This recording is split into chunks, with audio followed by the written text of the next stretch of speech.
The number one complaint I hear out there from Star Wars fans about Palpatine coming back in Episode 9 all has to do with the prophecy of the Chosen One. You know, Palpatine comes back and Kylo Ren and Rey defeat him.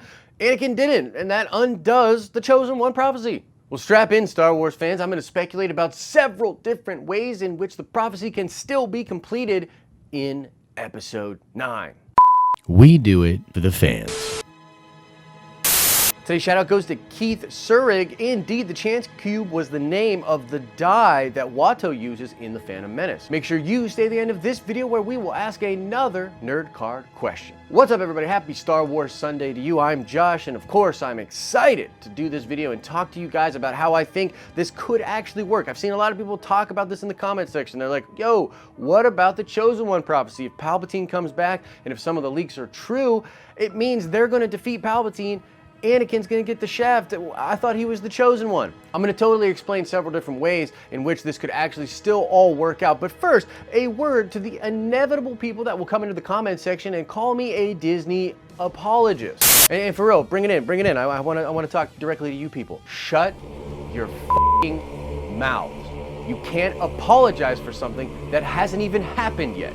This video is speculation. I'm going to speculate about how this could work. All right, so let's dig into the video and have some fun. So check it out. The first way this could work is that, well, the prophecy was fulfilled. I mean, technically Disney has an out here if they choose to focus on the fact that, yeah, the prophecy was fulfilled, because Luke even says in The Last Jedi that for a while there was balance. And if Anakin's whole thing was to balance the Force, perhaps it's a thing where, like, that totally happened. Anakin did that, the Force was balanced, and then it just got out of balance. And so technically, Anakin did balance the Force and fulfill that prophecy. It just didn't last. I mean, there's about 30 years of the Galactic Empire, and then there's about 30 years of balance after that where there's no Sith. So you kind of see the balancing thing going on here. From a certain point of view, the prophecy was fulfilled. And my reaction if they do that will be like, thanks, I hate it, because that's just simply not good enough for me. And I think for a lot of other fans, that won't be good enough, especially when you consider the fact that Lucasfilm and Disney is holding this up as the end of the Skywalker saga. The Skywalker saga, which started with Anakin Skywalker, the prophesized Chosen One that was supposed to bring balance to the Force. I see a conflict going on here. If this is truly the way they want to go about it, they have to figure out a way to please us and to figure out how Anakin did fulfill the prophecy or will fulfill the prophecy in Episode 9. So now let's go over a couple other different ways this could technically work out. And again, I don't really like a lot of these different variations. Actually, my favorite version of how they could do this, I'm gonna save for the end of the video, so make sure you stay for that. But one way they could do this is to explain that the prophecy was misinterpreted or misunderstood by the Jedi. I mean, technically there's precedence for this. Yoda literally says as much in the prequels. A prophecy that misread could have been.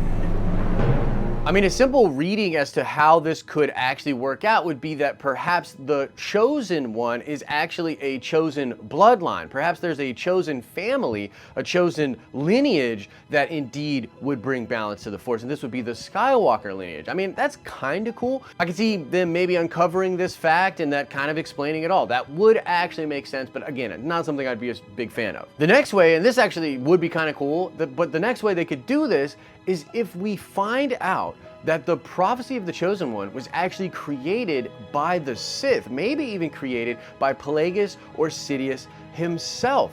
I mean, I've often speculated that one of the ways you can bring closure to the Skywalker saga is actually by going back in time and further explaining the context of Anakin's birth and what was actually going on with the Chosen One prophecy. I mean, there's a lot of people speculating out there because it was in George's original script that Palpatine would create Anakin, that maybe that's something that will be expounded upon in Episode 9. Technically, this is sort of hinted at in the recent Star Wars comics, which are canon. Although nothing right now is definitively pointing to the fact that, yes, Sidious created Anakin. He could have, and that could be explained in Episode 9. But what if he didn't just create Anakin, but he also created the idea of the Chosen One prophecy, or some ancient Sith created this, and it was like this big Sith secret that they were going to trick the Jedi into putting all their faith in one person that the Sith could eventually turn and then thereby destroying the Jedi. So technically this would mean the prophecy was never real, and it was always a trick created by the Sith. And although that would kind of suck, it's also kind of freaking awesome. And the next couple of ways that I think they could pull this off would be the sort of from a certain point of view Anakin balances the Force in Episode 9. For instance, let's think about Ben Solo here. I think we're all pretty sure at this point that Ben will turn to the light side, have some form of a redemption, and, tied to that will likely be the way in which he helps defeat Palpatine. But what if the catalyst for him doing this is actually coming from Anakin Skywalker? At this point, there's a lot of rumors and leaks and things like that to suggest that Hayden Christensen will come back to be in Star Wars Episode 9. And he's not going to be playing a stormtrooper. If he comes back, he's playing Anakin Skywalker. Is it possible that Anakin as a Force Ghost has a conversation with Ben Solo that becomes the catalyst for Ben turning back to the light and then eventually helping to defeat Palpatine and bring balance to the Force? So in a way, if Anakin shows up and helps that to happen, Ben, by extension, takes the action to balance the Force, but it's still Anakin that actually brought balance to the Force and fulfilled the prophecy. I mean, after all, this could be really cool because technically then Ben Solo would be truly finishing what his grandfather started. Now again, I really wouldn't like that if that's sort of the way they want to go, but it technically would work, right? It's a way for us to have our cake and eat it too. But now let me get to my favorite way in which this could actually all work, and this is going to get pretty wild. I think it could work if Anakin Skywalker actually shows up at the end of this film and helps in some way to defeat Palpatine. And there are all sorts of weird fanboyish ways that I would love for this to happen, but one would be that he literally shows up and is able to physically manifest in a way and fight. I mean, the sequel trilogy has been showing us all sorts of new weird things that the Force is capable of doing, including Force ghosts actually being able to physically manifest objects and interact with the physical world. And if some of the rumors we've been hearing about Kylo Ren and Rey are true, and the fact that when they are together, their power and the Force power that they create is so strong that it might actually play a role in bringing Palpatine back, then that same power could potentially bring Anakin back. Anakin could literally manifest and help our heroes physically fight against Palpatine. But if he doesn't actually physically manifest or do the Force Ghost thing and fight with physical objects, he could still manifest as a Force Ghost and somehow affect the outcome of this fight. Like maybe our heroes defeat Palpatine, but his